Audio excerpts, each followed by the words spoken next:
grab my attention here. It's going to be quite crazy with this man who is involved in many different communities, and we're very excited to have him because he's such an awesome fellow. I can't remember. I still got a point in that direction. Edward Zia. He runs many different communities. He's the marketing guru that everyone needs to speak to if you need to get everything moving where you want your business or have ideas of where to go. Edward Zia here. Edward Zia, it was great to meet you the very first time, and it was quite a shocking time to sort of meet you. And because like Andrew mentioned, you've got to meet Ed. You got to meet Ed, and Ed's this guy, and go, okay, yeah, let's go meet up. And I remember this one time where we met up, and it was this coffee. And you know the first thing that you gave me? Do you remember that? No, tell me.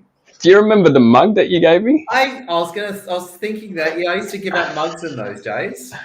I got a mug. I love that mug. I still use that mug and go, Ed, it still reminds me of you in that day, and it was such a warming gift to have, and it's such a great idea to give. What made you begin? What made you go into marketing? Because I know a bit of your history. Tell us a little bit about your history as well, where you started, like from the Army Reserves, and how you got to where you are. So So long story short. So I used to work for the government a long time ago. I was in the Army Reserve, then I was a full-time Army, then I was seconded by the Australian Federal Police doing drug enforcement. So I had a crazy few years when I was growing up. And it turns out doing undercover drug work is very dangerous, right? Believe it or not. And so I got injured. Believe it or not, I thought I was at the time Pierce Brosnan was James Bond, so I kind of thought I was Pierce Brosnan. So then I realized I wasn't. So Pierce Brosnan turns out I'm not bulletproof. So I got injured really badly, and long story short, I ended up going into marketing for some years, and I got sick of it. I decided to become a business coach. Then I realized that's stupid. Why not become a marketing coach? And I did that. Then at the start of lockdown, I said, I'm sick of marketing. I'm going to become an influencer coach. So I've just been niching over time. So here we are today in crazy times. I still remember about 3 or 4 years ago, and I just left, over 4 years ago now, I left corporate, and I found your meetup group. It was in the Parramatta, what was it? One of the learning centres over there at Parramatta? I can't remember.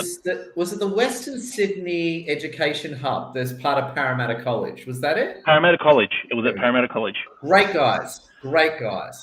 And I still remember that to this day because it was actually quite a trek. I'd been travelling to the same spot, the same car park, had the same journey every day, and then this was like totally out of my comfort zone because I didn't know where it was.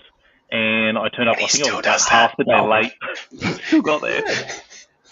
But it was I just wanted to share that because it was 3 or 4 years ago. It started at Parramatta College, and then it turned into, actually, Ed gave me the chance to speak in front of many people, and I think that's a great benefit of these network groups. But I guess, Ed, what else can people expect if they're coming to your influencer to meetup groups? Anything. It's pretty much. In fact, I'm actually flying to Brisbane tomorrow, so I have to be on the 7 a.m. flight out of Sydney, so I'm going to be up at like 4:35 tomorrow, which I'm really looking forward to. And it's pretty much with what I do. It's people can expect to have a good time, meet people. That's part of what I do. I run a lot of free events, be it Zooms or face-to-face meetups outside of lockdowns and that, and it's all about just bringing people together. And the way I make money is people just end up hiring me. So I use my own networking events as my own networking tool as well. It's really, really good. And the one thing I recall at one of the meetups was the way you got everyone to feel really comfortable about themselves. And there was even specific things that you gave ideas to a lot of people on how to speak to each other. Yeah. And could you tell us more about what some of these ideas are, because there's a lot of people that we've been running into with different communities, and what I'm finding is people are still feeling uncomfortable, and that's fine that they're uncomfortable. But what are some tips that you could give to some of the viewers on becoming comfortable, or what are some questions could you suggest to ask people? Yeah, well, one of the best things I say is this is what I say at all my events is behave normally. So go to networking events to make friends. Don't go to sell. So if you go to a networking event with the intent to sell, you're going to have a very poor experience, and you probably won't be doing that for very long. And the networking event will hate you as well, right? So you'll hate the event, and people at the event will hate you, right? If you go there to sell. If you just go there just to make friends and meet people, you're going to have a wonderful time. People are going to like you, and you'll probably end up selling something. You know what I mean? It's kind of, I use, and you're all guys, so I can use this example. It's like the whole, if a guy comes across as too desperate, all the ladies flee. If a guy's just whatever and neutral and doesn't really care, all the ladies think it's awesome. So it's that type of effect, I think. It's sort of, and one thing I've always done personally in networking, I got that very early on. So whenever I go to a networking event, I'm just there to make friends, because it's always friendship before business. Business is a natural consequence of the friendships and relationships you make. Oh, I like that. That's definitely one of the things that I have seen when you see this person like handing out cards and then like just as if he's like a ninja go. Yeah. And flicking them right across you and go, well, I don't know who you are, so I'm just going to leave your card here, and I'm just going to walk away. And just. Well, on that note, in a few chambers, including New South Wales Business Chamber, which rebranded to Business Australia recently, one of the biggest chambers in Australia, but it's pre-virus, of course. I used to be their MC, and I used to run a lot of their events. And New South Wales Business Chamber, who did an amazing job at the time, they actually got to the point whereas if you caused too much trouble, they'd actually kick you out from the event. So it wasn't just it annoyed people. At some events, it's actually poor conduct and will get you booted. So if someone was selling people, harassing people, they'd be asked not to come back. Oh, I like that. That's something to keep note of. Yeah. I think it's really also the energy. You know, when you go to one of your events, there's just the energy in the room and getting people up and connecting. And what is it? How do you stay energized? Well, I suppose I like what I do. The short answer is I like what I do. Like, if I don't like what I do something else, right? So my business is built on A, what I like doing, and B, what people are willing to pay for, right? Which is a great combination. At the end of the day, I mean, for example, I'm going to Brisbane tomorrow. I like Brisbane. I like flying. I want to go to Brisbane. I want to see my clients and friends and sign up new clients. I want to do that. So it's a fact that I like what I do that keeps me energized. Because here's the point, right? Here's the contrarian point. If you don't like going to networking events, then maybe you shouldn't be going to networking events. Find another way to make money. So if you don't like something, it's not going to last. It's not going to work out. Because on that note, our networking events aren't for everyone. Absolutely not. There are a lot of people that our community's not for them, our events aren't for them, and they're better off going somewhere else. It could also be down to experience as well. Say again? Experience. I mean, I think it's still good to get out and at least try them, give them a go. Yeah, I think one should try them, but at the end of the day, you got to deep down like it. You got to have deep down a like for people, because you can tell people who like networking that are just a bit nervous, which is awesome. I got no problem with that. But you can tell the people that really don't like networking, you can tell they're either there because their employer's forcing them, or they're there just to scam people. Like, they actually don't really like people. They're there just to try and, trick people into buying their stuff or whatever. Right. So you can tell the people who, like, for example, you two are amazing guys. I've known you for years. You do a top job, and you're amazing networkers because you generally care about people. A lot of people don't like people, and you can kind of see that come out in networking. Or even better still, sometimes you get really toxic people that go networking. And I know, unfortunately, I know quite a few of these people, and they could walk into a Buddhist temple and start a fight. They're just that toxic. Everything they do just rubs people up the wrong way. I was just wondering it. Yeah, I thought you were going to say something else. And No, I'm just thinking like which Buddhist temple I can go to. Yeah. Was it Nancy and a woman one? Isn't there one in Northern Beaches? What's that one? The one in Northern Beaches, but yeah, I think there's a Hare Krishna ISKCON temple, if I remember correctly. Something like that. I could be wrong. Was it? You know how you come down the three? Is it Motorvale, off Motorvale, and you go through? I could be wrong. It's either a Baha'i or a Hare Krishna temple, if I remember correctly, but I might be totally wrong. Anyway, have you been invited back there anyway? Have you been invited back? Well, maybe the Buddhist monks would be like Kung Fu. They'd be, I don't know if they're like Shaolin monks. They just they dodge bullets and, just beat the crap out of you, probably. But in all seriousness, though, I've met people who are such toxic people, and what they do is it's not just networking events, they just stir up trouble wherever they go, right? So you're sort of like, there are people, networking is not for everyone. That's been my lesson in the past few years. Networking is not for everyone. And our events aren't for everyone, but if someone's very good-natured and loves helping people, our events are the perfect place. And basically, if you care about people and love helping people, you're going to go great as a networker, whether you're nervous or not. So what are the toxic traits that you've seen without putting it too much? Yeah. So on a funny note, I actually did a webinar on toxic people 2 weeks ago because I never asked for this. I've become one of the world's top experts in toxic people, right? I never asked for this. I didn't want it. I've just dealt with so many toxic people. I've become an unwanted expert in the topic. But here are the top 3 traits of toxic people, right? I didn't want to become an expert, and I just did, right? I never wanted this, but I just did. But top 3 traits. I think trait number 1 is they only care about what they want. They'll steal money off their grandmother. They don't care. All they do is they want what they want, and they'll just step over everyone again. I think that's toxic trait number 1. So are they the ones that look at trying to grab attention and always be talking over people as well as, okay, there we go. Number 2, let's go. So you said it well. They're like, they'll step over people. They're the sort of people that'll cut you off and never let you finish, right? That sort of thing. So Sandro, sorry, Ed, keep going. Wait, you too. Oh, no. Sorry, keep going. Well, you're so not toxic, Andrew. Please, you're so not toxic. Please, Andrew, what are you thinking? We can talk later. No, go. Sorry, number 2. Number 2.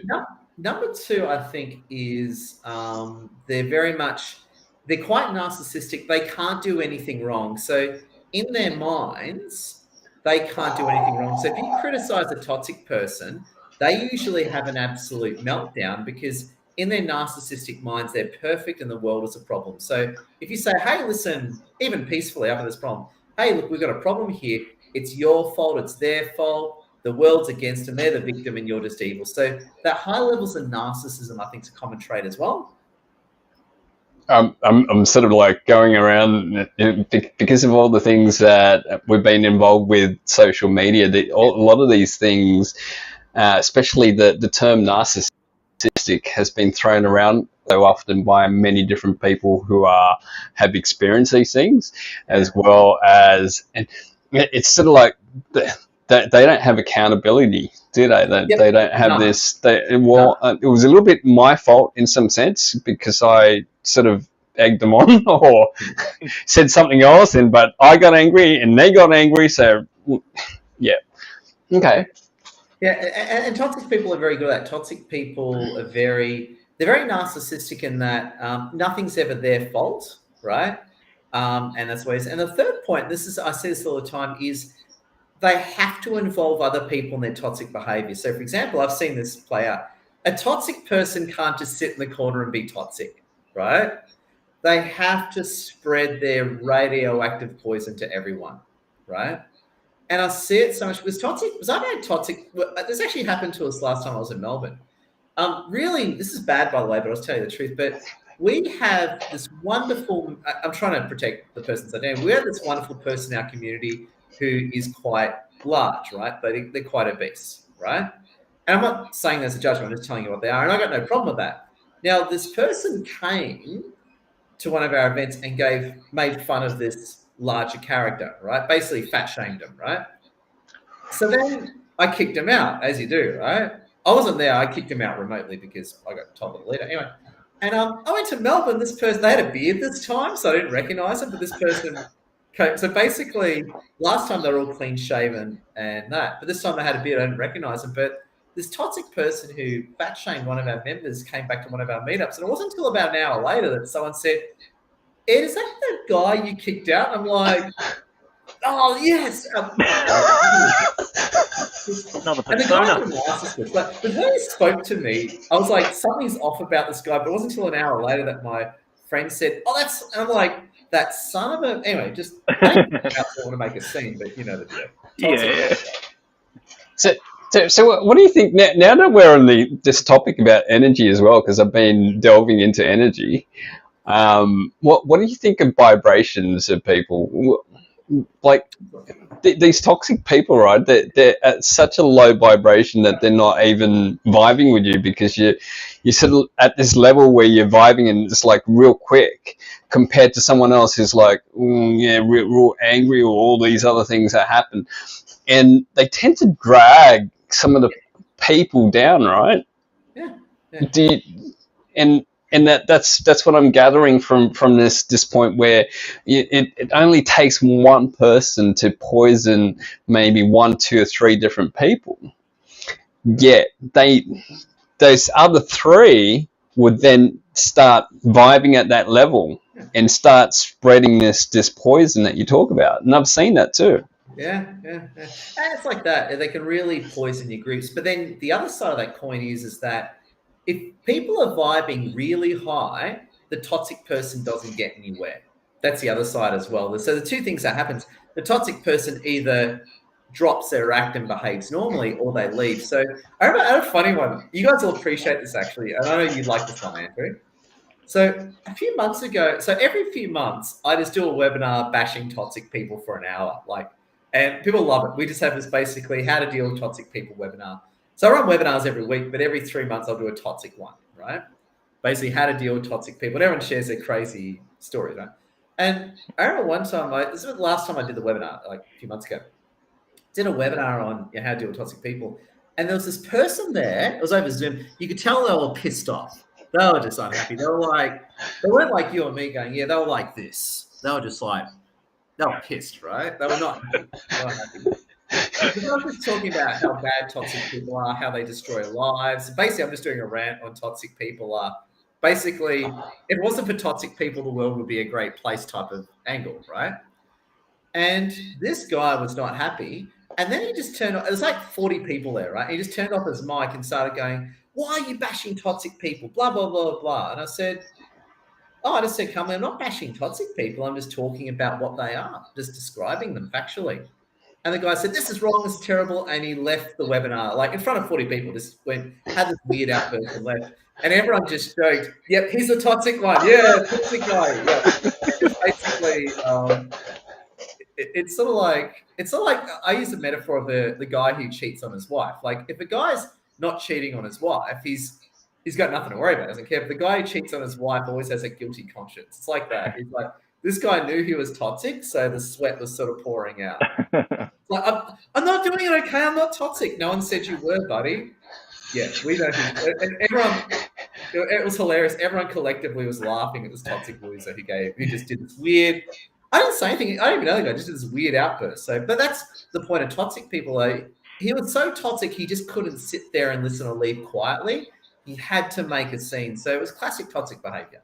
So it meant that you triggered something in him that he actually did that you mentioned, and it triggered it so hard that he had to speak. Yeah. That's what it really comes down to. Yeah. Well done. Yeah, but so toxic. So in his mind, he doesn't care about anyone around him. He's done nothing wrong, and he has to spread it. So he did all 3. Like in his mind, he had to try and upset everyone. He's just awesome, and he's not toxic, and he had to make a big deal out of it. There you go.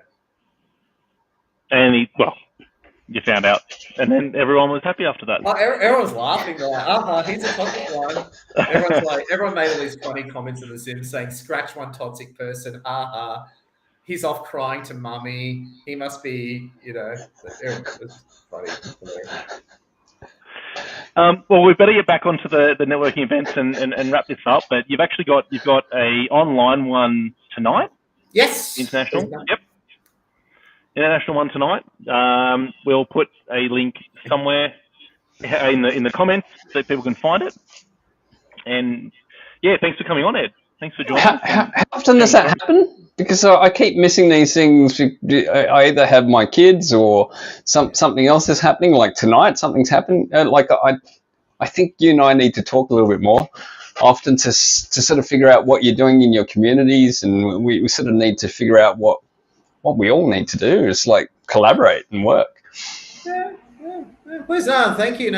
Please come along to our events anytime, and you too, and whoever's listening, you're all very welcome. The amazing Ed. Oh, this side. Damn it, I still can't get that right. It's the mirror image, so I can't right. to you. It's this way. It's the opposite. Yeah, I get it. It's mirrored. It's mirrored. I get it. Yeah. You're looking in a mirror of yourself. So stay online anyway, and we'll talk to you after this. It would be great if anyone would like to engage in this, just so you could be visible. Let us know who you are. DM, add us, add Ed. Oh damn it again, Ed. Add Ed on this side. Add him in the mix. Go to his meetups. He's got amazing meetups, and if you're in Brisbane, Melbourne, he's normally running around everywhere, and he's got high energy. And if you really want to vibe at that energy and meet other people who are at that energy, go to one of Ed's. Oh damn it, that way. It was right the first time. You're the opposite. You got to point in the opposite direction on screen. Yeah. It's hard. I got it. All right. Thanks, Ed. Stay on the line. Thanks, and see you all for another week, and see you next week for an amazing guy that we're going to bring on more of a spiritual aspect. We're going to bring Ian Hawkins in. So stay tuned for that one for next week. And Ed knows see you. Ian's know Ian? A great guy. Is Ian Hawkins, right? Yep. Tell that sexy man Ed says hello. Great man. We love I'm going to cut that bit, and I'm going to send it to him. We love I'm going to say, oh, Ian's awesome. I can't talk more, but hang on. All right, let's cut it. Let's cut it. See you guys. See everyone. Bye. Cheers.